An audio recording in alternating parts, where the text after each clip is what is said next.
Cuando pasan los días y no sales por una puerta y a las 10 de la noche se te cierra la puerta de tu celda, Los que no sabemos nada, eso es un reformatorio. eso es un reformatorio. O sea, ahí están privados de libertad. Son enormes supervivientes, pero lo pasan muy mal. ¿Pensaste alguna vez en tus inicios en abandonar, en alguna situación compleja, de decir, Muchas veces he dicho, mañana no vengo. cuántos chavales sufren abusos sexuales de porcentualmente? 1 de cada 5 ha sufrido abusos sexuales o ha estado expuesto a situaciones de... Sí, es impresionante. Estamos hablando de un 20%. ¿Recuerdas algún conflicto de aquellos años de inicio que te marcase especialmente de decir, hostia? Bueno, en esos momentos dentro de justicia juvenil eran polvorín. O sea, entraban los antidisturbios. Son chicos que les han hecho mucho daño, entonces con siempre están colocados también en una posición de víctima. ¿Qué tasa de éxito y qué es éxito en un menor que pasa por este proceso? ¿Qué es tener éxito?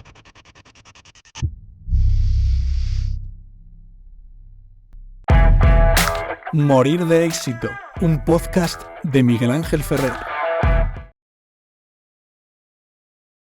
Morir de éxito. Secuencia 1, toma 1. El grande Alex. Venga. ¿Qué tal? Bienvenidos a este primer programa de Morir de Éxito, un programa que nace con la vocación de ser líder en su segmento. ¿Y qué segmento es ese? El de inspirar a la peña a que encuentre su vocación. Eso es lo que voy a intentar, porque llevo 15 años haciendo entrevistas y evaluaciones a directivos, a operarios, a jefes de producción, a profesores, a un montón de perfiles que son súper interesantes y que han tenido éxito profesional y que han muerto de éxito en algunas ocasiones y han renacido de ese morir de éxito. Y es que nos cuenten los obstáculos que han visto, cuál ha sido su profesión y cómo han encontrado ese camino. Hoy, para el primer programa, tengo aquí al lado a una persona que me hace mucha ilusión que esté aquí, porque vamos a hablar de una cosa que dentro de los proyectos que trabajé y que estoy trabajando, me ha resultado muy interesante y es una realidad en la que pues quizás no tenemos toda la información y es un buen momento para entender cómo es el trabajo de estas personas que están con menores. Están con menores tutelados por el Estado, ¿digo bien? Es Pepe Mateos. ¿Qué tal? ¿Cómo estás, Pepe? Pues bien, encantado de estar aquí. Me alegro un montón de vosotros, que me alegro un montón de que estés. Pepe lleva más de 25 años acompañando a menores y colaborando con profesionales que acompañan a menores, apoyándoles. Y yo creo que vas a echar un ratillo muy interesante porque vamos a hablar de cosas que seguramente no conocemos en profundidad y que tenemos en nuestra realidad y alrededor de nuestras calles tenemos muchas realidades que no conocemos y yo creo que van a ser muy chulas. Te hago una pregunta para empezar. ¿Cómo acaba un menor tutelado por el Estado? ¿Cómo acaban ahí un menor? Bueno, un menor tutelado acaba bajo el amparo de la administración porque detrás de su historia reciente existen circunstancias y factores de riesgo que, que hacen a los servicios comunitarios, a la administración intervenir porque se valora que hay una situación de desprotección, negligencia o abandono por parte de los padres o de quien tiene la tutela. ¿Hay un denominador común? O sea, ¿suelen ser riesgos comunes? ¿Cuál es el caso más común? ¿O hay un caso más común? No. Ya sé que vas a decir no, porque cada caso es particular, seguro que cada caso es particular, pero ¿hay algún denominador común, alguna cosa que sea común a esa realidad? Bueno, básicamente son niños y niñas o menores que han pasado por una situación traumática, generalmente de violencia, sí, una violencia directa o indirecta,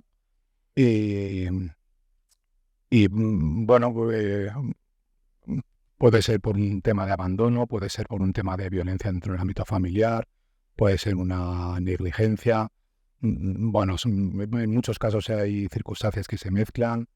Realmente una familia disfuncional en su sistema pues genera pues una situación donde se tiene que intervenir.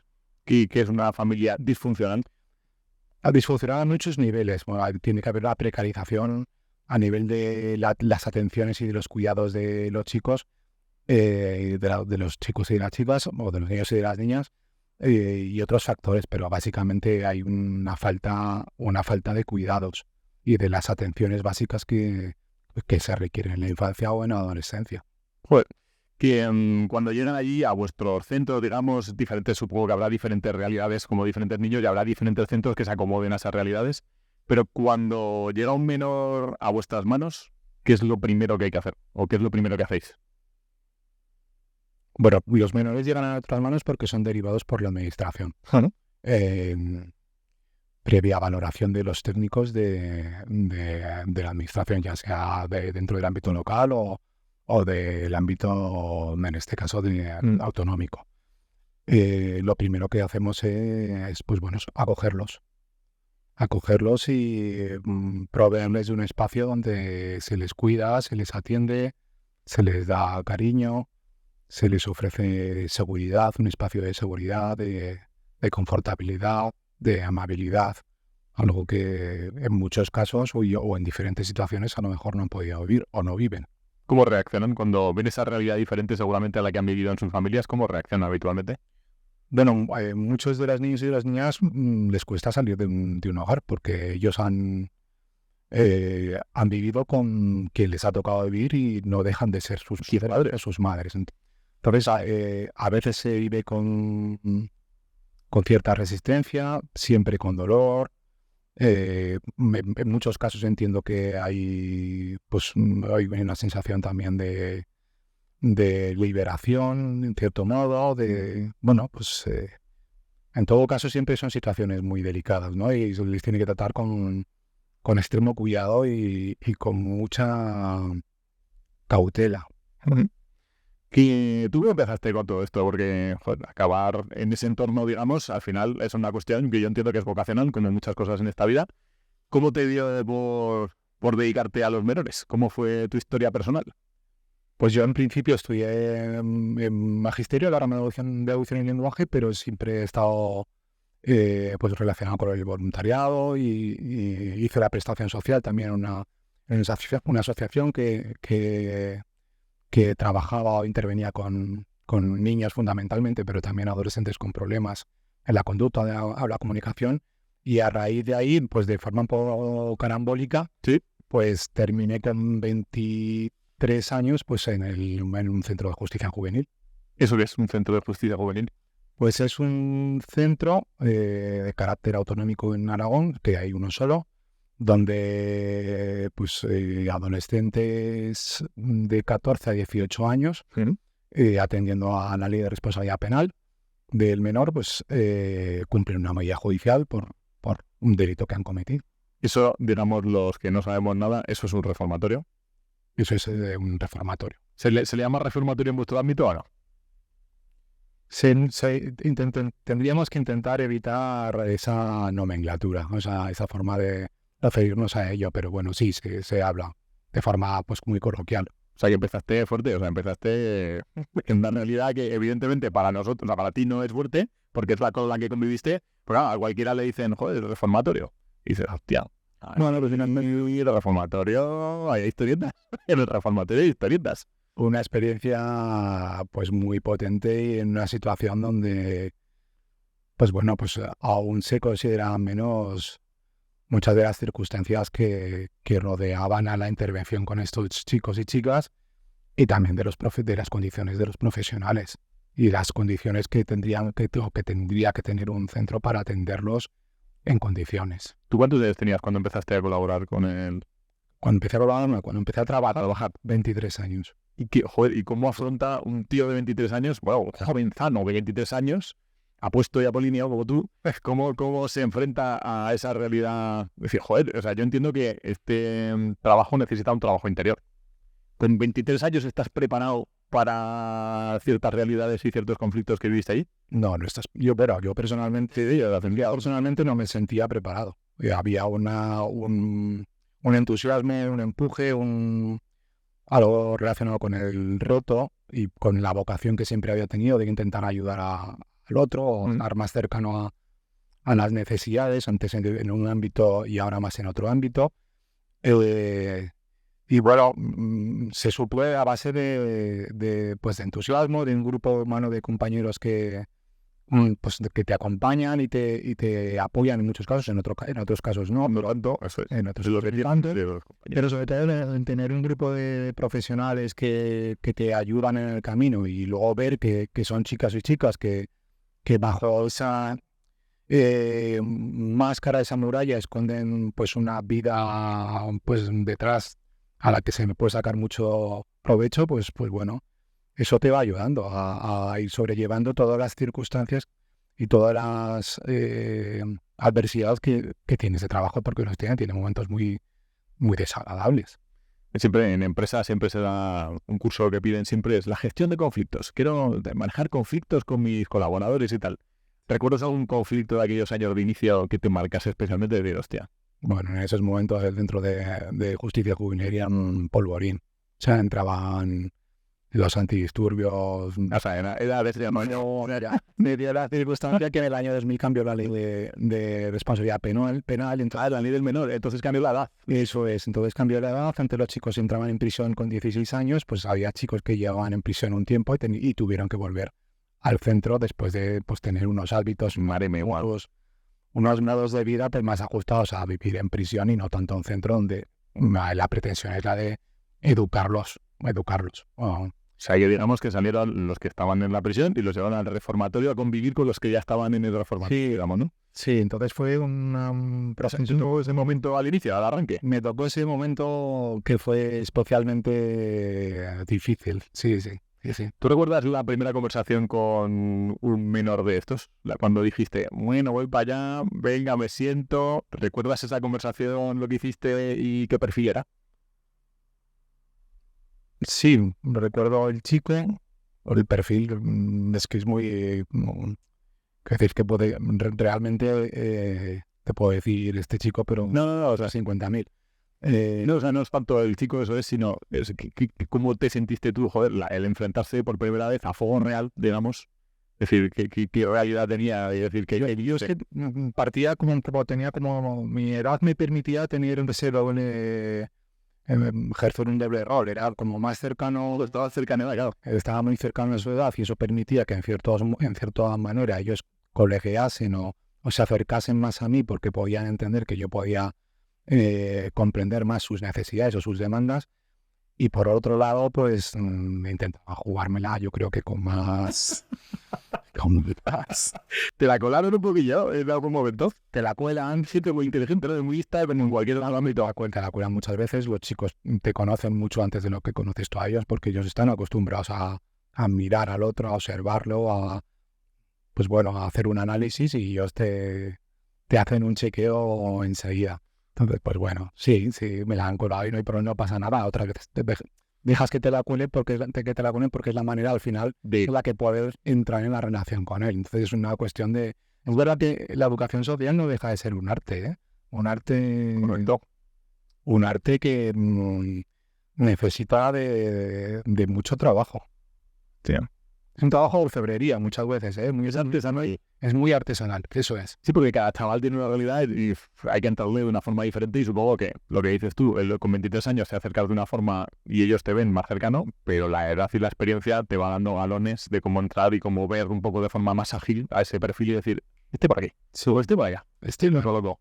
Y luego hay otra cosa que es el sistema, ¿no? El propio sistema, entras en un mamotreto, que es un centro enorme, donde hay una situación de fiscalización, de control, de seguridad, porque son chicos que están cumpliendo una medida judicial, y eso condiciona mucho tu trabajo también. Un modelo de trabajo con el que a lo mejor no estás de acuerdo. Yo empecé con una entidad, ahora estoy con otra, pues 20 años más tarde o 20 y tantos años más tarde, y pues bueno, te vas dando cuenta conforme va tu trayectoria profesional y tus competencias se van y tu propia reflexión sobre el trabajo te va llevando a pensar en lo que haces. Pues bueno, pues te das cuenta que trabajar con estos chicos en un sistema, pues bueno, con muchos condicionamientos, pues es difícil. O sea, ¿desde qué realidad es abordado? Eso depende de tu actitud, de tus actitudes, o tus actitudes o tus competencias. Esto es un espacio libre, no lo he dicho, pero es un espacio libre, siéntete libre para decir lo que quieras y cortarme lo que quieras. Hemos hablado antes de cámaras, que se dice mucho también. No, pues me refiero que luego hay una parte que no solo depende de tus aptitudes, de tu actitud, de tus competencias. Es que el sistema que te rodea ejerce una influencia importante. O sea, es que en este caso en concreto de cuando yo empecé, eran chicos privados de libertad. Entonces, para un adolescente o para un joven estar privado de libertad, Yo me descojonaba, perdón. es una atmósfera pues de difícil gestión. ¿No te pareció un poco gracioso durante la pandemia? Decían, hostia, hay un mogollón de niños adolescentes que no pueden salir de casa durante 2 semanas y están todos medio locos. Y yo pensaba un poco, digo, hostia, ahí están privados de libertad. Sí. Están de pandemia todo el rato. ¿Y un adolescente enjaulado, qué tal? Pues bueno, pues hacen lo que pueden porque son enormes supervivientes, pero lo pasan muy mal. Estar privado de libertad para cualquier persona tiene un efecto demoledor y para un adolescente se multiplica por 3.000 probablemente. Sí, es verdad que es verdad los pelos de repente, macho. Sí, es verdad que a lo mejor a algunos chicos y a algunas chicas el tener un espacio donde se le contiene, se le regula, se le estructura un poco, en un principio puede tener un efecto, en cierto modo, de alivio incluso para ellos, pero es que cuando pasan los días y no sales por una puerta y a las 10 de la noche se te cierra la puerta de tu celda, Sí. no deja de ser. En el caso este de son habitaciones, pero son habitaciones, pero son celdas con sus barrotes correspondientes. Evidentemente el efecto deshumanizador es tremendo. La humanización la ponen los profesionales. Ese es nuestro trabajo. Es un poco paradójico, ¿no? Es una realidad paradójica. Es meter en una realidad que es eso, es una jaula, pero sin embargo tienes que ayudarles desde la humanización que comentas, los profesionales que estáis, con el sistema que está condicionando un poco. Hostia, es complejo. Que, claro, cuando estos jóvenes, estos adolescentes entran allí, ¿qué profesionales son los que les abordan? Digamos, ¿desde qué ángulos intentáis trabajar? Digamos, están los educadores sociales, pero habrá más que vaya trabajando, habrá psicólogos, psiquiatras. Es un equipo multidisciplinar. ¿Y cómo quiero decir, desde que entra en el proceso un chaval, en el centro en el que estuviste trabajando al arranque, desde que entra un chaval, ¿cómo se le intenta? Porque el reformatorio reforma. Esto es un poco... El reformatorio, en un contexto como el que hemos hablado ya, lo que sí que hace es posibilitar experiencias de relación con adultos que son enriquecedoras, posibilita hacer cosas donde tú te sientes válido, que a lo mejor en la calle por cómo están las condiciones no has podido verte de esa otra manera, posibilita espacios donde se hace un trabajo individualizado, posibilita aprendizajes. Entonces, ahí se puede sacar aspectos positivos. Estoy entendiendo la respuesta, estoy entendiendo la respuesta. No, o sea, que se cogen aspectos positivos, pero que no es blanco y negro. Es decir, un chaval que viene con esa realidad tiene que pasar un proceso con un montón de cuestiones positivas que vive allí, sí, pero que no es el bálsamo de tirahoras, que no se soluciona absolutamente todo gracias a la intervención, digamos, de todo. Es que los jóvenes, los adolescentes, es un proceso más vital. Entonces, son nutren de experiencias. Hay que confiar en que es que son muchos factores los que tienen que ver con el desistir del delito. El desistimiento del delito tiene que ver con muchas cosas. Tiene que ver con que consigas verte útil haciendo un trabajo o estudiando, con que generes un grupo de iguales y una red que te sostenga, que te ayude cuando no tienes a nadie en la calle y en lugar de irte a fumarte unos canutos o irte a robar, pues te puedas ir a echar un partido de fútbol o a otras cosas. Antes de empezar, hablabas del apego, que el apego es muy importante.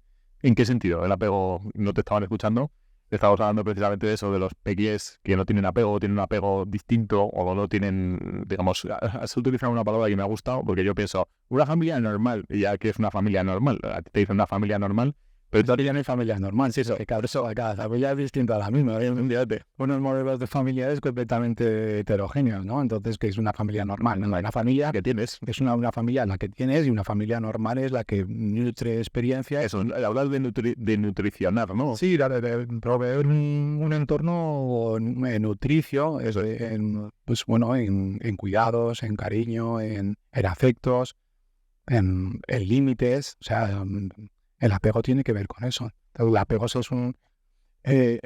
algo a los que todas las personas están preparadas, porque desde que nacemos del vientre de la madre, pues necesitamos del cuidado, de la atención de alguien, en este caso de los progenitores. Y bueno, en función de cómo han sido esa crianza y esos cuidados iniciales, pues vas desarrollando un tipo de apego u otro. Que ya sé que esto me vas a decir, no doy consejos, pero si tuvieras que dar un consejo a un padre para que no llegase hasta ese punto, es decir, ¿cuál es el consejo mejor que se pueda decir? Pon límites, o pon tal, o quiero mucho, o ya sé que es un compendio, pero ¿cuál sería decir, los límites son importantes? Los límites son muy importantes, pero los límites tienen que ir de la mano de otras muchas cosas. ¿Cómo cuáles? No, pues Me interesa como padre. Yo siempre me gusta por los límites y doy muchos abrazos, pero no sé si lo estoy haciendo bien. Al final, joder, que puede ser que haya ganas bolas del destino que hemos acabado mal y yo creo que lo he hecho bien, joder. Es que se puede poner un límite y al mismo tiempo dar un abrazo. No es algo que esté contraindicado. Hay que ser coherente. O sea, lo que creo que lo importante es que el mensaje que quieras transmitir se haga desde el cariño, desde el intento de comprensión de lo que le pasa a tu hijo, porque a tu hija, y por qué hace lo que hace tu hija. Y luego, pues bueno, pues dejando claro pues que hay unos límites que no se pueden sobrellevar. Sobre eso no se puede sobrepasar. Pero supongo que habrá una parte de familia y otra parte de entornos. O sea, quiero decir, la familia es importante, evidentemente, para que un niño no acabe mal, entre comillas, pero a veces los entornos son relevantes, sobre todo en adolescentes, ¿no? Una vez cuando un adolescente ya empieza a salir de casa y pasa de la familia o tal, eso es un tigre de bengala suelto en una guardería, ¿no? Yo creo que de la familia no se pasa nunca, ¿no? Porque siempre hay un hilo invisible ahí que está unido a la familia. Otra cosa es que no quiera estar con ella. Es el tipo de hilo, ¿no?, que me une. No, básicamente que la familia siempre es tu familia. Y no puedes pasar de ella. Otra cosa es que no quieras estar con ella porque te hace daño, porque no te dan un lugar, porque no te sientes querido, por muchos motivos. Pero la familia es tu familia, siempre está. Y la mochila la llevas en el sentido que sea, ¿no? Sí, y en tu imaginario y en lo que tiene que ver con el simbolismo. Entonces, es tu familia, Otra cosa es que no quieras estar con ella, ¿eh? Sí. Pero que está en tu cabeza. Sí. ¿Ese problema está en tu cabeza o sabes? Eso es una opinión, o sea, quiero decir, esto es mi opinión personal. Sí, pero bueno, después de 25 años supongo que algo tendrás que decir. No, eso hubiera aprendido de todo esto todavía. Qué grande. Que hablábamos precisamente de la gente que está abordando, los profesionales que abordan a ese menor o ese adolescente.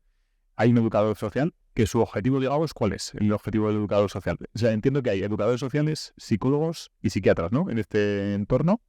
¿O hay alguien más? Dentro del entorno de la intervención, si estamos hablando del Centro de Justicia Juvenil, Eso es.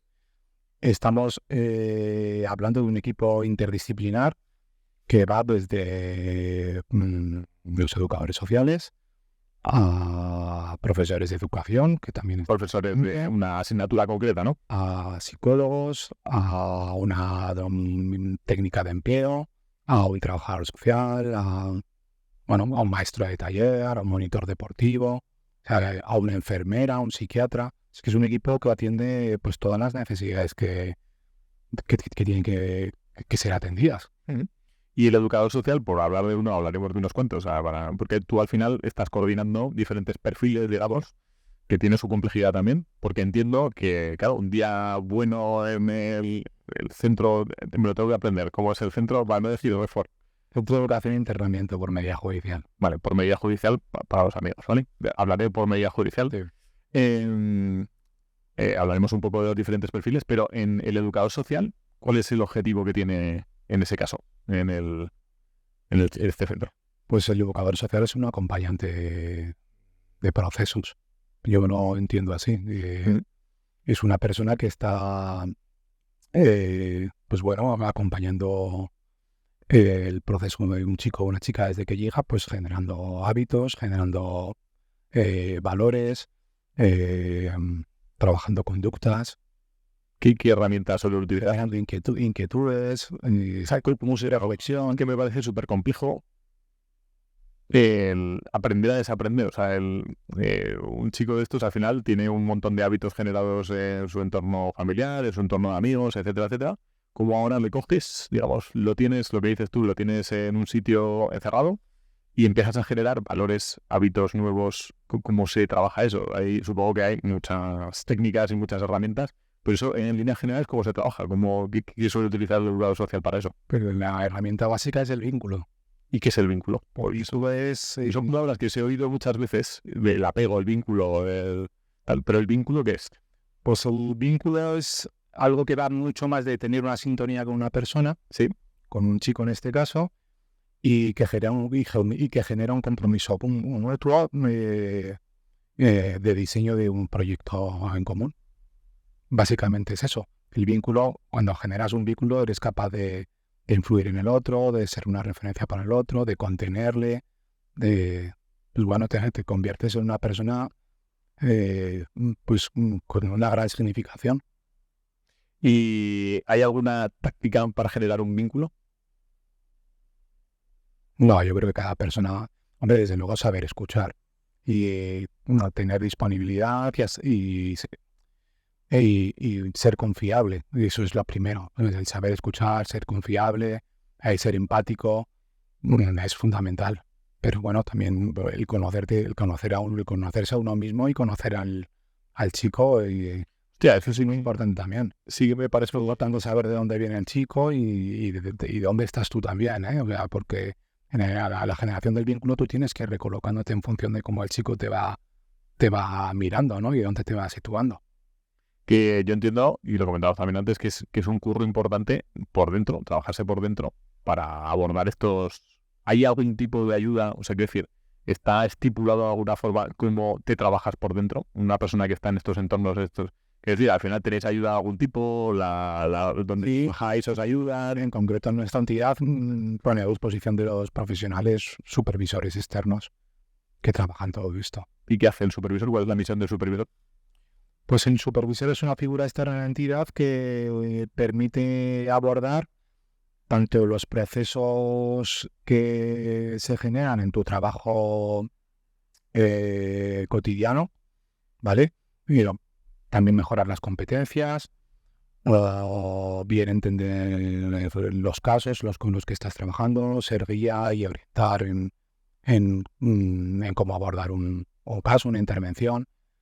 Y bueno, a ayudarte a mirarte también por dentro, a cómo gestionar las emociones que te genera el trabajar con estos chicos y estas chicas, todas estas frustraciones, los insabores, las incapacidades, el dolor que ves en el otro, que te empapa de ese dolor del trauma que es continuo muchas veces. Entonces, tener un espacio con una persona, con un profesional que te ayuda un poco a recolocar, a ponerte un poco tu almohada para o sea, para, no sé, amortiguar el efecto que tiene la intervención o lo que pasa con esos chicos y esas chicas en tu trabajo, pues bueno, eso es fundamental. ¿Pensaste alguna vez en tus inicios en abandonar, en alguna situación compleja, de decir, hostia, Muchas veces digo, qué culo me estoy zampando, macho? muchas veces he dicho, mañana no vengo. Eso te ha pasado, ¿no? Muchas veces. Al principio, muchísimas veces. Bueno, al Bueno, principio, bueno, sí, ahora seguramente algún día te posibilidad, pero al principio muchas veces, pero fueron los compañeros probablemente los que te dieron soporte. compañeros los que me hicieron tirar para adelante y la situación de muchos chicos también. Porque dentro del caos que había y de la violencia que había situaciones de muchas personas que necesitaban ayuda. Entonces, bueno, tienes un punto de utopía y de responsabilidad de que, bueno, pues que puedes hacer algo por cambiar las cosas. Para cambiar, no, a lo mejor por ayudar a que... Aquí. Lo importante es que ayudarles a que ellos cambien cosas. Porque tú no les haces cambiar, cambian ellos. Qué bueno. que estábamos hablando precisamente de la gente que aborda está el psicólogo, el psiquiatra. El papel del psiquiatra en este caso, entiendo que será... Bueno, yo creo que el efecto del encierro es importante que se genere cierta fenomenología en los chavales, por un lado, y por otro son chavales que vienen ya con una atención en salud mental o que la han debido precisar, o bien porque también sufren de adicciones. Te iba a preguntar, ¿hay mucha droga, hay mucha de los perfiles que vienen? O sea, El consumo está extendido, sí. ¿Sí? ¿Cuáles son las drogas que suelen venir los menores? Básicamente el cannabis. Cannabis. Cannabis y alcohol, que el alcohol siempre nos olvidamos, pero el cannabis es una droga y... Sí. Y bueno, generalmente el cannabis es la sustancia más extendida en el consumo, sí. Y ahí el psiquiatra entiendo que tiene que manejar la situación como entiende que tiene que manejarla. Sí. Pero claro, yo entiendo que hay como una paradoja, ¿no? El psiquiatra trata ciertas cosas. Claro, depende qué medicaciones le dé el psiquiatra, el educador social o el psicólogo, seguramente no podrá tratar en verdad al individuo, o sí, o se puede hacer de una forma que sea más o menos... El trabajo tiene que ser acrecentado, digamos. Interdisciplinar, sí. Que es lo que se pretende siempre. Cuando se lía la mundial en un sitio de estos, ¿qué hay que hacer? O sea, quiero decir, ¿cuál es el briconsejo que hay que hacer? Decir, hostia, venga, apartados, no, venga, tal. O ¿qué hay que hacer en este caso? En estos casos, ¿qué hay que hacer? ¿Qué hay que procurar hacer? Bueno, afortunadamente cada vez se lía menos la mundial. Sí. Pero me acuerdo de estos años que comentaba de cuando Bueno, pero es que es que esa realidad no es la que se está viviendo ahora mismo. O sea, se sigue viviendo en un contexto de mucha violencia, pero es una violencia mucho más contenida, afortunadamente, porque ahí el nivel de los profesionales y los medios es alto. Han mejorado, y yo creo que el trato que se les da es mucho más humano. Y bueno, y los centros están ya preparados, en concreto este centro está preparado para segmentar los espacios y para que haya unas condiciones de seguridad. Pues bueno, pues lo primero hay que mantener la calma y ya está, y reducir el daño al mínimo, y sobre todo anticiparse. O sea, para eso está la gestión de los conflictos. Los conflictos que se destapan de una manera desarbolada se han ido gestando antes, entonces tiene que haber un nivel de prevención, de detección y de actuación previa que yo creo que se lleva a cabo. Sí, y tirar de herramientas como la mediación, la reparación, no solo el castigo. Entonces, pues bueno. ¿Qué diferencia hay entre la mediación y la reparación? ¿En qué consiste? Pues la mediación más o menos puedo intuir, pero ¿y la reparación?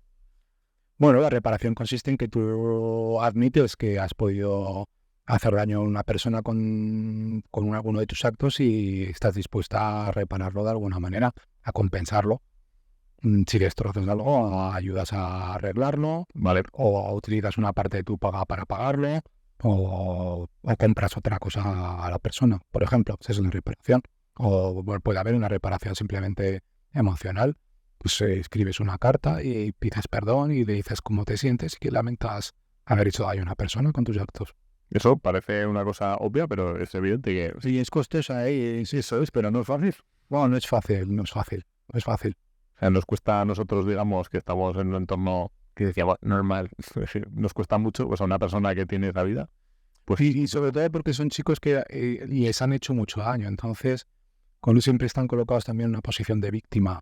Entonces, pues bueno, sois víctimas, pero hacéis daño. Entonces, pues bueno, el daño que te han hecho es el daño que te han hecho, y lo reconocemos y partimos de ahí, pero estás haciendo daño con tu conducta. Eso no justifica que tengas que hacer daño a otra persona. Entonces, bueno, ese es el trabajo que hay que hacer, porque los chicos, pues bueno, y las chicas, pues son conscientes. Pueden ser conscientes. Hay chicos que no, pero muchos chicos son conscientes y quieren reparar el daño. El problema es que no se utiliza tanto esa herramienta. Y es muy valiosa, y es como tiene un efecto potenciador, probablemente. Hace sentirse muy bien a la persona que ha sido damnificada y al que hace daño. Tiene un efecto, yo creo que tiene un efecto muy potente, muy sobresaliente. Y lo utilizamos poco, Sí. Bueno, en los centros, pero en la vida cotidiana. Estaba pensando en la vida cotidiana. Yo creo que todos los conflictos que al final terminan en juzgado podrían repararse muchísimo antes. Estoy con una buena mediación y una buena intervención. No. Claro, cuando preparaba así un poco la entrevista, sí que pensaba en eso, decir, joder, estos perfiles sí que saben de manejar conflictos, que te lo decía antes, y siempre lo están pidiendo en las empresas. Pues mira, yo quiero un curso de gestión de conflictos. Digo, pero que te lo dé este hombre, que te lo dé estas personas que están en este tipo de cuestiones, porque al final tiene experiencias que son mucho más gore. Y decir, hostia, esto es resolver un conflicto. Y esto es tener herramientas, digo esto, pero para aplicarnos al día a día, que no tiene por qué ser en esta realidad. Es decir, que es que sirve para todos, que no pensemos que es para... Está claro. Está muy chulo. Vale, tenemos ahí a la gente en el centro. Cuando salen, digamos, cumplen los 18 años y esta gente sale a la calle, ¿o qué pasa cuando cumplen 18 años en el centro del que empezó a trabajar? Las medidas judiciales, judiciales pueden ser de varios tipos. Hay medidas judiciales que tienen que ver con un internamiento, suponen un internamiento, una privación de libertad y otras que no. Y las medidas la mayor parte de las medidas que suponen un internamiento, una privación de la libertad, conllevan y comportan también una libertad vigilada posterior. Estos chicos y esas chicas que terminan la medida judicial, la medida de internamiento, luego tienen un seguimiento y unas condiciones que tienen que cumplir. ¿Tienen seguimiento por parte de...? Sí, hay educadores superiores del equipo de medio abierto, que en Aragón pertenecen al gobierno autonómico y son funcionarios y hacen ese seguimiento. Hay un plan de libertad vigilada y, bueno, se hace un diagnóstico, se elabora un plan y luego se hace el seguimiento. Vale. Que, digamos, ¿qué tasa? Ya sé que no, la respuesta no la vas a tener, pero por si acaso podemos indagar en algo. ¿Qué tasa de éxito y qué es éxito en un menor que pasa por este proceso? ¿Qué es tener éxito con un menor de estos? Desde el punto de vista del profesional. Eso es. Es decir, joder, a mí el éxito sería que no salga peor de allí. Está bien, va bien. No, a ver, sí. O sea, mira, para mí tener éxito en el trabajo con estos chicos supondría que fuesen más conscientes de sus necesidades, de sus dificultades, que hubiesen generado una relación de ayuda con alguien. O sea, son chicos que no confían en el adulto o va por sus experiencias, y el tener esa posibilidad de que puedan confiar en alguien y hacer una demanda de ayuda y que pueda ser recogida, puede ser ayudado, es como muy importante. Ser capaces de eso ya es como un paso más de lo que muchos carecían cuando llegaron. Ser conscientes de sus dificultades, pedir ayuda y generar un cierto cambio. O sea, son chicos que probablemente la mayor parte de ellos no cambien todo lo que son sus conductas de riesgo, ¿no? Pero pues probablemente muchas no servirán, otras irán a menos. Entonces, bueno, yo creo que básicamente supone que se hagan con la consideración más del otro, y pues eso de que dentro de sus dificultades, pues bueno, pues hay personas que les pueden ayudar y que es muy importante recurrir a esas personas. Que para los adolescentes los referentes son importantes, hablábamos. Para los adolescentes los referentes son fundamentales. Son el salvavidas probablemente que tengan. Quiero decir, al final, cuando van a la vida fuera del centro, ¿qué referentes tienen? O sea, tener los referentes dentro de los educadores sociales es un poco aprender a tener esos referentes, ¿no? Es que durante esa parte de internamiento, estamos hablando ahora de internamiento, porque el espacio de menores el tema de protección y distinto al sistema de justicia juvenil. Desde que estos chicos ingresan por la puerta hay que tener muy claro que un día saldrán. Eso es. Y hay que tener muy claro con qué ayudas contarán, qué es lo que querrán hacer, con quién vivirán. Entonces, en función de eso, vas trabajando, vas intentando gestionar junto con ellos, si quieren, una red de apoyo. Y los vas poniendo en contacto y vas teniendo experiencias de acercamiento entre unos y otros siempre que es posible. ¿Alguien te ha agradecido con el tiempo, algún menor que ya se ha hecho mayor? Porque después de 25 años habrá alguno que ya tenga casi abuelo. Que te haya agradecido algo, te lo has encontrado por la calle y decir... Pero no solo a mí, yo creo que se lo agradecen a todas. Son agradecidos, me refiero. Sí. Sí, yo creo que yo lo he vivido personalmente, pero cualquier educador o educadora que ha pasado por los centros, esa muestra de agradecimiento la tienen. Seguro luego la han tenido, pero no más de una vez, muchísimas veces. ¿Se puede contar qué muestra de agradecimiento te hizo?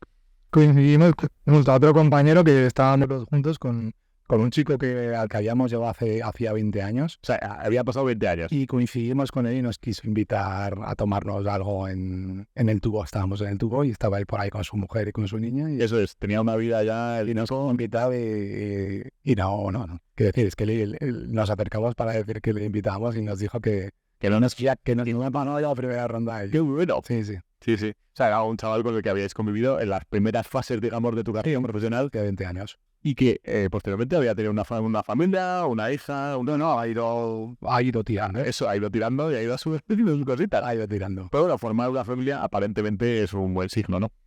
No necesariamente. ¿Por qué? Porque el ser padre o madre es un factor ambivalente. Puede ser de protección en muchos casos o puede ser... de replicar lo que a lo mejor no ha ido bien. Sí, bueno, generalmente en estos contextos es más negativo que protector. Pero bueno, también puede ser un factor protector. Pero es que tiene que ir de la mano de otras muchas cosas. De una familia que además te ayuda, de que tengas hayas podido tener un buen trabajo o hayas tenido un trabajo, de que tengas una pareja que esté en sintonía contigo, pero esto es un poco como todos, ¿eh? Luego la vida... Los estos chicos es más, es verdad que en estos chicos el ser padres generalmente es más un factor de riesgo negativo que de protección, porque son chicos que no han sabido cuidarse ellos mismos, entonces, pues bueno, quizás necesiten de más tiempo. Hay que sacarse carne de padre, ¿no? Habría que sacarse un poco carne de padre. Yo no digo nada al respecto, porque no soy padre. Pero bueno, habría que tener las herramientillas. Es verdad, joder, una de las misiones más importantes que podemos tener en la vida es crear en un entorno natural. No, yo creo que hay que ser responsable y que hay que saber lo que tienes entre manos. El padre no es ir a una fábrica y no sé, y sacar de... No, es otra cosa, es algo que tiene que ser pues meditado, pensado y sabiendo que es un proyecto de vida que te cambia y el que tienes que tener ciertas habilidades porque otras las irás adquiriendo como todo en la vida. Entonces, no... Y cada padre y cada madre son distintos y además tienen que ser distintos. No sé si hay un manual para ser buen padre o madre. Creo que no. Se hace con la buena intención, pero después el resultado puede ser... De hecho, los adolescentes siempre están lo que decías. Me va a gustar mucho la frase de decir, claro, tú puedes pasar de tu familia o quieres pasar de tu familia, pero no puedes porque tienes una familia. Es decir, la tienes en tu historia vital. Eso no hay... Tu imaginario. En tu imaginario. Eso es así. Después del reform, lo siento, ¿cómo avanzó tu vida? ¿Qué es lo que hiciste posteriormente? Bueno, básicamente es que... ¿Estuviste mucho tiempo ahí? Estuve mucho tiempo. ¿Cuántos años estuviste? Pues demasiado, más de la cuenta. 20 años estuve allí trabajando. Lo que pasa es que empecé siendo educador, luego fui coordinador de uno de los módulos y luego fui el responsable. ¿Y como responsable? ¿Qué tal? ¿Qué te tocó? Responsable es la parte más sufriente y más negativa que me ha tocado vivir. Sí, yo creo que ha sido peor en muchos aspectos que otras labores que haces cuando eres educador, eres técnico o eres un coordinador de centro. Ser responsable de la entidad que gestiona el centro es mucha responsabilidad porque tienes entre manos muchas cosas. Entonces, pues bueno, hay que estar preparado. Yo reconozco que no estaba preparado. Fue un poco... Me llamaron un poco como de urgencia después de una situación de crisis de la entidad y la institución, y yo era coordinador y tuve que salvar los muebles ahí y yo me fui un poco construyendo, ¿no? Y formando para hacerlo. Entonces, pero no entiendo que tendría alguna cualidad y bueno, alguna competencia, porque si no, no me hubiesen puesto allí, pero lo ha sido construirme en un espacio pues difícil, con muchos avatares y muchas dificultades realmente. Que luego con muchos sinsabores, poco agradecido, ¿no? Poco agradecido. ¿Qué es lo más jorobado de gestionar personas? Porque aquí hablaremos mucho de muchos perfiles que van a que gestionan personas, que hacen cosas de... En el caso de profesionales que trabajan con el trauma y con violencia y con el sufrimiento de niños, niñas y adolescentes, pues un poco eso, cómo recoger ese malestar que a veces se traslada muy mal por parte de los profesionales, porque no puede ser de otra manera, porque están quemados o condicionados por la situación y que tú tienes un poco que pues que recoger, reorganizar, reacondicionar, darle salida o contener, que con eso ya contener es muchísimo. ¿Ya está bien? Y otras cosas, pues incluir limitar o sea, es muy difícil, es difícil, complicado. ¿Y las condiciones son buenas de estos profesionales? Quiero decir, Las condiciones de los educadores, a ver, de los profesionales que trabajan en este ámbito deberían ser, o sea, son muy mejorables. Son muy mejorables. bien bastas son mejorables.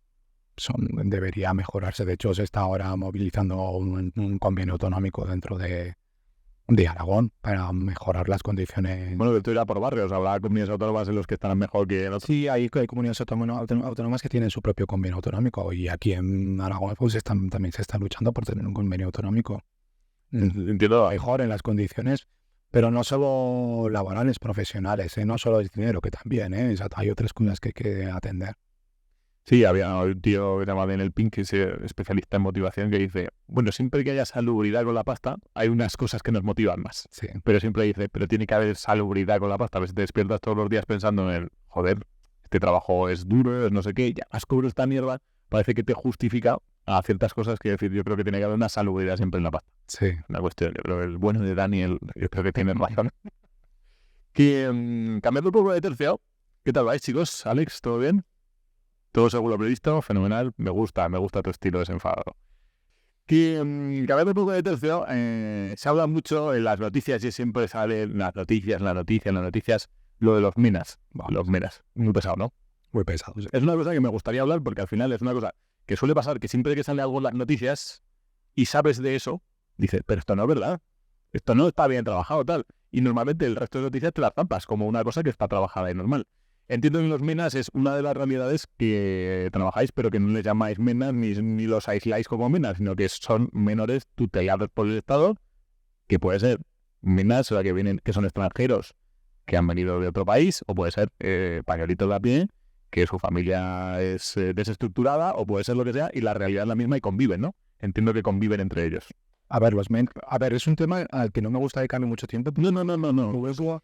Porque yo creo que no tiene que haber una distinción. Eso, porque los menas, llamados así, son menores que no tienen referentes adultos en el país. Tipún, pero como puede ser cualquier otro menor. Eso es, menores extranjeros que no están acompañados. Creo que ya está. Y necesitan el amparo y la protección del sistema, de la administración, y así son acogidos y tienen que ser tratados. Entonces, pues bueno, vienen con las mismas necesidades probablemente, y en muchos casos con mayores carencias y desde luego con un tránsito migratorio pues muy fastidiado al margen de las condiciones de las que provienen, que en muchos casos eran deplorables o pues bueno, en muy malas condiciones. Otros no, otros vienen con familias humildes que han tenido un cariño, han tenido un cuidado, pero vienen aquí pensando que aquí pues van a tener un futuro mejor, y está, punto, ¿no? Y lo demás es, pues están en los centros con otros chicos y tienen que ser tratados, bueno, entendiendo que tienen otra cultura y que hay que hacer ese trabajo, pero nada más, es que ellos vienen aquí para quererse quedar aquí. Las noticias a veces, o sea, nos gusta un poco el barrete, y si siempre que sale una noticia así con barrete nos gusta, pero lo cierto es que lo que comentas es así. Me pasó una cosa en una empresa una vez, que estaba dando un curso para operarios de una línea de confección. Y había una chica, yo creo que era senegalesa, que era muy buena, era la jefa de una línea, y hablaba, chapurreaba el español, pero era muy buena, era súper sacrificada, porque todos los jefes le apreciaban mogollón, porque era una persona súper sacrificada, y sobre todo que era muy buena planificando, haciendo las cosas. Y le di un curso de formación de, no sé si era de liderazgo o no sé qué. Y les pregunté un poco, pues yo opino igual, o sea, un líder tiene que trabajarse por dentro para saber gestionar personas. Entonces siempre en los cursos pues procuro hacer parece que estoy metiendo aquí esto, pero no, pero es que fue una historia muy chula. Y les pregunté un poco sobre su historia vital, un poco que nos contasen y tal. La chica era súper tímida, no quería hablar. Me dijo, pues sí, yo tengo una historia truculenta. Que no le llamó truculenta, ella dijo, pues era su historia. Dice, no, yo llegué a Zaragoza pues porque pasó el estrecho con una agencia ilegal, digamos, de paso del estrecho. Acabé en Zaragoza, no sé por qué motivo, y recuerdo que estaba embarazada, y pasó el estrecho embarazada, y recuerdo, dice, llover en Zaragoza, digo, pues ya era raro, era un día raro en Zaragoza lloviendo, dice, pues por el barrio por la calle Salto, por no sé dónde, di a luz en un portal sola a mi hija.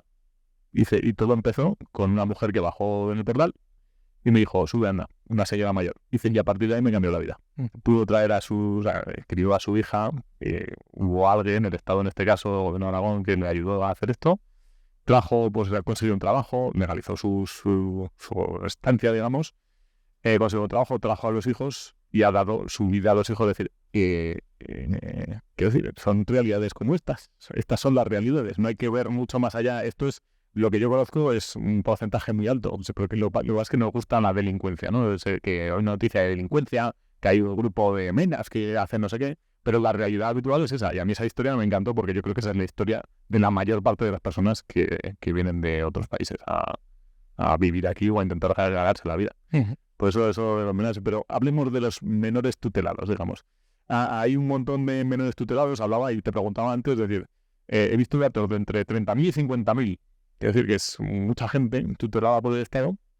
Pero lo normal que, o sea, ahora que estás trabajando y coordinando centros y personas que están en centros, ¿cuál es la realidad normal de estos menores? No, el sistema de protección interviene cuando se detecta un caso en el que se tiene que intervenir y en base a eso hay distintas situaciones administrativas. Puede haber una tutela. Esto va dependiendo de un proceso de valoración. Puede haber una tutela propiamente dicha, puede haber una guarda, puede haber un expediente con una declaración de riesgo. ¿Cuál es la diferencia entre una guarda y una tutela? La tutela, el responsable es el gobierno de Aragón en este caso. La guarda no. En la guarda tienes al chico o la chica bajo tu cuidado, pero existe la posibilidad siempre de que puedas volver a una reagrupación familiar. ¿Tu cuidado te refieres al del centro? Sí, al cuidado de la administración, en este caso citado en centros residenciales o en familias. Eso te iba a preguntar, porque puede ser que estén en centros, pero puede estar en familias. De hecho, la tendencia, sobre todo con la infancia, porque es más posible, es que cada vez los chicos van más a familias acogedoras, que en este caso sí que animo a que haya más familias que se postulen como familias de acogida, en lugar de llevarlos a centros. Es un ambiente como más humano, más cercano, más familiar, más parecido a lo que es un entorno más normal, ¿no? Yo, en una conversación contigo hablando un día decías, joder, es que al final depende mucho de una casualidad de la vida, pero que si tiene un entorno que es afable, digamos, si se echa una novia que tiene una familia, digamos, nutricionada, digamos, o una familia normal, que está mal decirlo, al final ven un suegro normal, que toma referentes normales, y eso es lo que les acaba haciendo la chispita de, pues oye, voy a moverme en un entorno que me ayuda y me hace estar en condiciones. Es decir, el que haya familias que estén acogiendo a estos perfiles, hay demanda, o sea, quiero decir, hay más oferta que demanda, que hay más menores que quieren o que tenían la posibilidad que familias. Sí. ¿Sí? Sí. Sí. Hay pocas familias acogedoras, de hecho. Pues fíjate que hay mucha gente que está intentando adoptar o que extrañamente por desconocimiento. Es más por desconocimiento, ¿no? Se debería promocionar más, facilitar de ayudas y de medios para hacerlo, pero bueno, sí. Pero vamos, que ese es el entorno ideal para un niño pequeño, ¿no? O sea, sobre todo, bueno, pero también para un adolescente, evidentemente. Claro, sí. Mejor eso que un centro residencial, evidentemente, pero bueno, los centros residenciales son espacios también, en principio, acogedores y positivos para los chicos. ¿Tú qué crees que gana una familia que acoge a un menor tutelado? ¿Qué crees qué vivencia va a ganar? ¿Tanto los hermanos si los tiene o...? No sé si puedo pronunciarme, no te puedo decir. ¿Sí? No te puedo decir porque además creo que eso tiene que nacer desde un convencimiento y un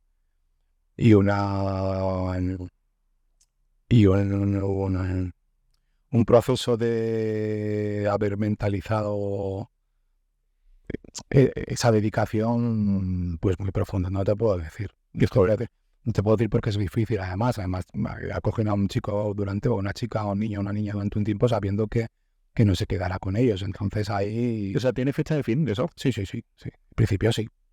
Y como mucho y como muy tarde a los 18. A los 18 años como todos los humanos de este país, ¿no? Eso es. Pero sí tiene... No son niños y niñas que se vayan a quedar con esas familias. Yo pienso también en las familias biológicas. Claro, una familia biológica que al final le han quitado la tutela, entiendo. ¿Se trabaja de alguna forma con esas familias o están desamparadas? ¿Se trabaja por parte de quién? O sea, el gobierno o el Estado, o ¿alguien pone alguna ayuda a esas familias para echarles una mano para solucionar los problemas de base? Porque hay problemas de base. ¿Hay alguien? Es que con esas familias ya se ha trabajado desde los servicios comunitarios. Se está trabajando previamente. Prioritarios básicos, sí. ¿Ves? Y una vez que se retiran la tutela, ¿se sigue haciendo esa ayuda? Con respecto a otras necesidades, entiendo que sí. Sí, ¿no? Sí. Y el caso es que en ese momento esas familias no pueden hacerse cargo de esos chicos. No pueden. Pues porque no les dan cuidados y unas atenciones oportunas. O sea, han sido negligentes, han abusado de ellos. Quiero decir que no se dan las circunstancias para que puedan estar Para volver. con esa familia. Eso es. Claro, es complejo. Esto es una situación complejo. Que el menor, digamos, en el centro de acogida, tiene los mismos perfiles, o sea, el equipo multidisciplinar que hablabas en el otro caso, aquí también se da un equipo multidisciplinar, entiendo, pero más enfocado hacia algún aspecto. A ver, el sistema de protección de menores está organizado de una manera distinta que el sistema de justicia juvenil. En nuestro caso, que trabajamos por entidad, nosotros hacemos una intervención básica, fundamental, que es el acompañamiento de vida cotidiana. Y luego estos chicos tienen unos técnicos en el sistema de protección de menores a los que acuden, si tienen que acudir, pues que ver una terapeuta, otros perfiles de profesionales, pero en los centros básicamente son los educadores sociales los que trabajan y ahí se derivan a técnicos de la administración o de otras asociaciones o entidades, o la propia entidad que tiene también sus técnicos y nos hacemos cargo de ellos, pero básicamente los centros residenciales lo que hay son educadores sociales. Oye, si alguien o sea, imagínate, por casualidad, que alguien ve esta entrevista. Imagínate esa gran bola del destino y alguien ve esta entrevista. Una piedra de la cabeza. Una piedra de la cabeza. Imagínate que alguien ve qué consejo, es decir, qué cualidades tiene que tener una persona que quiera dedicarse a esto. Es decir, ¿cuáles deben ser las cualidades que debe tener una persona para que se acerque a este mundo del menor? Tú estás viendo perfiles todos los días de este tipo de personas que se acercan aquí, a este sector. Es que no lo sé, es que es un compendio de muchas cosas. Es que pues la paciencia es fundamental, Sí. ser empático, la paciencia es fundamental. Ser empático es también como la salsa fundamental del guiso. Tener claros los límites también es una parte, y saber marcar unos límites claros es una parte fundamental. Saber escuchar, saber tener la capacidad de regular emocionalmente a los chicos, de motivarlos es tener la capacidad de motivarlos y de incentivarlos, de estimularlos es fundamental. Y bueno, saber contener pues sus emociones es que son muchas cosas. El sentido del humor. Es importante el sentido del humor. El humor Eso es importante en la vida. es la llave muchas veces de entrada Del vínculo. Sí, el sentido del humor es fundamental. Es un bálsamo, es un reactivo, funciona de muchas maneras. No puedo estar más de acuerdo. Me parece que la gente que tiene sentido del humor tiene una chispa de inteligencia diferente. Sí, la imaginación es otra cosa que es que no te sabría decir. Desde luego, hay una parte que tiene que ser, tienes que tener muy claro dónde vas y con quién vas a trabajar y cómo estás tú para atender a eso. Es verdad que a lo mejor con la inmadurez que tienes cuando tú terminas un grado de educación social pues bueno, todavía no has hecho ese proceso, ¿no? Pero esa parte de saber conocerte algo, saber dónde están los límites, saber cuáles son tus dificultades, porque vas a atender, saber que hay un aspecto de trauma y hay un daño detrás que no tienes que estropear aún más, o sea, que trabajas con un material humano muy delicado, pues eso es fundamental. Entonces, bueno, pues es que las capacidades o las herramientas que tiene que tener una persona, las competencias, son muchas. Ser divertido, es que tiene que ver ser positivo. Bueno, es que son muchas. Es que una persona... Entre muchos hacen pedo. Sí, sí. Que hay una cuestión que siempre se pregunta en las empresas. Es decir, ¿es importante para trabajar en una empresa ser buena gente? Pues para ser educador social o estar en un entorno de menores, es bueno ser buena gente, entendido por el término generalista de ser buena gente. Sí, yo claro, vamos, es básico para trabajar con... Aquí hay que ser buena gente. Sí, no creo que haya mala gente aquí tampoco, pero bueno. Es complicado, ¿verdad? Ser mala gente en ese entorno. No, es muy fácil ser mala gente. No, pero en ese entorno, pues bueno, a ver, la gente los profesionales que van allí, yo creo que los educadores sociales y las educadoras sociales, yo creo que lo son por vocación, porque hay pocas gratificaciones así de primera mano que tú puedas tener para decir, bueno, yo me tengo que dedicar a esto porque mi vida va a estar llena de satisfacciones. Pues bueno, pues no. Suerte. Pues suerte, campeón. Económicamente probablemente no te compense. Sí, sí. Te vas a llevar pues situaciones muy complicadas a casa. Vas a vivir el trauma de primera mano. Te vas a identificar o a ver proyecciones de lo que te ha pasado en tu vida en lo que ves en otros chicos y en otras chicas. Bueno, quiero decir, vas a tener problemas con los compañeros porque se van a generar situaciones de conflicto profesional, vas a tener problemas con la entidad, vas a tener problemas con la administración porque no estás de acuerdo con el sistema. O sea, quiero decir, es que no es un camino de rosas, no es un camino de rosas, pues por eso tienes que ser una persona que tienes que tener vocación sobre todo y te tiene que gustar. Es que si no, yo no veo este trabajo sin que a un educador o una educadora social no le guste. Es que sería un martirio probablemente, es que moriría en vida. Es que no sé, no me lo puedo imaginar. O sea, yo creo que la gente que va a trabajar a los centros es porque les preocupa pues hacer un trabajo donde estos chicos y estas chicas vayan a mejor, ¿no? Y que tengan un proyecto de vida pues mejor que de lo que han tenido. ¿Te parece mentira? Llevamos una hora hablando, Madre mía. ¿Has visto? Venías hoy un poco, decías, joder, vengo ahí. Y venía con pocas ganas de hablar, la verdad. Pues oye, parece mentira, hemos generado el ambiente.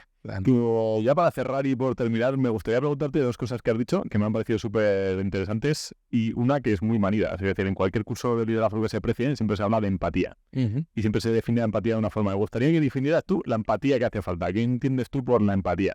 Y después te preguntaré sobre un tema que has dicho de las proyecciones que hacíais vosotros de las cosas que vivíais con los chavales. ¿Cómo te afectaban las proyecciones? Porque eso me parece súper interesante, porque te pasa a ti con esas cosas que son joder, pero le pasa a cualquiera, las proyecciones que podamos ver en nuestros jefes, en nuestros trabajadores, en nuestros tal. A ver, la empatía yo creo que es capaz de ser capaz de reconocer al otro y ponerte en el lugar del otro, pero atendiendo a todas las consideraciones, ¿no? O sea, teniendo en cuenta que detrás de su conducta, detrás de lo que te dice, detrás de lo que hace, siempre hay un porqué, ¿no? Entonces, ser empático supone ese trabajo extra de ir un poco más allá, o sea, de tener en cuenta al otro, pero porque realmente lo validas, ¿no? Lo reconoces y lo validas. Es que si no hay reconocimiento y no hay validación del otro, es que no hay nada, no hay empatía. Si no lo reconoces, si no lo validas, si no puedes ver lo que hay más allá de... ¿verdad? Solo bolido eso, ¿eh? Sí, sí. Y lo de las proyecciones, ¿cómo te ha afectado? Lo de las proyecciones, ¿cómo se trabaja eso? No, hombre, es que se dan circunstancias en la propia biografía de los chicos, pues bueno, por hablar de abuso sexual, es que el abuso sexual, 1 de cada 5 chicos ha estado expuesto o ha sufrido abuso sexual. A ver, este dato, o sea, 1 de cada 5 chavales ha sido víctima o ha estado expuesto a pero no del entorno en el que trabajáis vosotros, sino de cualquier entorno. En general, me imagino que el sistema de protección, las cifras van a mayor y además nos encontramos con chicos que han tenido y chicas que han tenido experiencias negativas, traumáticas en ese ámbito. Pero, pues bueno, las proyecciones tienen que ver con esto porque las personas han podido sufrir agresiones en casa, agresiones sexuales, han sufrido bullying, no se ha sentido querido por los padres. Quiero decir, es que se dan circunstancias vitales que en cierto modo nos remueven, ¿no? El no sentirte querido por el otro, el no sentirte considerado por el otro, el sentir que al otro le tratan mejor que a ti. Es que eso lo hemos visto siempre. No sé, el sentirte pues desconsiderado con un chico que se va con un tutor y no se va contigo, lo que te ha a ti eso, ¿no? Las frustraciones de diseñar un programa individual, un proyecto de vida, un proyecto de trabajo con ese chico o esa chica y que no tire para adelante y eso te mueve a tus propias incapacidades, tu sentimiento de competencia, que eso es un continuo en este trabajo. Y ahora como jefe, quiero decir, o sea, como jefe, como responsable, como coordinador, como responsable de equipos, y aún te lo planteas muchas veces. Claro. Me he quedado flipado con el dato que has dicho. O sea, ¿cuántos chavales sufren abusos sexuales porcentualmente? A ver, ¿qué decir? No, pero entre uno de cada 5 ha sufrido abusos sexuales o ha estado expuesto a situaciones de... Flipa. Sí, es impresionante. Es impresionante, parece que no, pero estamos hablando de un 20%. Necesitamos gente como vosotros, ¿eh? Bueno. Sí, y necesitamos que os arropen y que os den los recursos necesarios. Yo creo que esa realidad es buena comentarla. Bueno, pero esto no solo se detecta, o sea, nosotros somos como una parte más del eslabón, es que estas cosas se detectan en la escuela, se detectan en los clubes de tiempo libre, se detectan en muchos ámbitos, se detectan en la propia comunidad de vecinos. A ver, el aspecto profesional pues es muy importante, pero es que hay muchos elementos de prevención y de detección de estas circunstancias que pasan en la medicina, el sistema, en los médicos de cabecera, es que son los profesores, es que son espacios de detección de circunstancias de desprotección o de abuso o desamparo de chicos que están en orden del día. Ya sabes que esto se llama morir de éxito. Sí, yo estoy muerto. ¿Estás muerto, Bata? Cuando me escuchen y me vean, pues van a tirar la basura. Pero qué grande, pues una basura muy enriquecedora será. Bueno. Para ti, ¿qué es el éxito? Pues para mí el éxito es primero sentirte moderadamente a gusto con el trabajo que desempeñas y ser realista con lo que te propones y cumplirlo. Y en ese proceso está pues el reconocimiento pues de los demás, el ver los frutos un poco del trabajo que haces. Bueno, pero básicamente lo que tiene que ver el éxito es lo que tú mismo pues has ido generando, ¿no? Cómo te ves tú. Depende mucho del feedback que te dan los demás, ¿no? Pero al final va a depender de cómo te has colocado tú en un lugar y desde ahí cómo te puedes ver, qué pensaste antes de iniciar ese proyecto y lo que piensas ahora, ¿no? Y en qué grado, pues eso ha ido oscilando, variando, pero entiendo que para bien. Genial. Para cerrar, pretendo hacer el siguiente invitado, tú no lo conoces, ni lo vas a conocer hasta que salga, digamos, pero sí que por enlazar un programa con otro, me gustaría que dieras un consejo vital a la persona siguiente que va a venir, que no tienes ni puñetera idea de quién es. ¿Qué consejo vital le darías a alguien que no conoces absolutamente nada, por lo tanto no te sientas agraviado porque no te va a reconocer en ese consejo? Consejo, es que yo no estoy para dar consejo de nuevo, pero básicamente no sabía, ¿no? Pero básicamente que cuando hagas una cosa que la hagas con entusiasmo y con la fe de que puede salir bien, ¿no? O sea, ya está, no sé. ¿Te parece mal consejo? Oye, Pepe, muchísimas gracias por este rato. Yo he estado más a gusto que en brazos, espero que haya sido lo mismo para ti. Bueno, está a gusto, sí. Que muchísimas gracias por venir y que esta es tu casa. Muchas gracias, tío. Venga, hasta luego.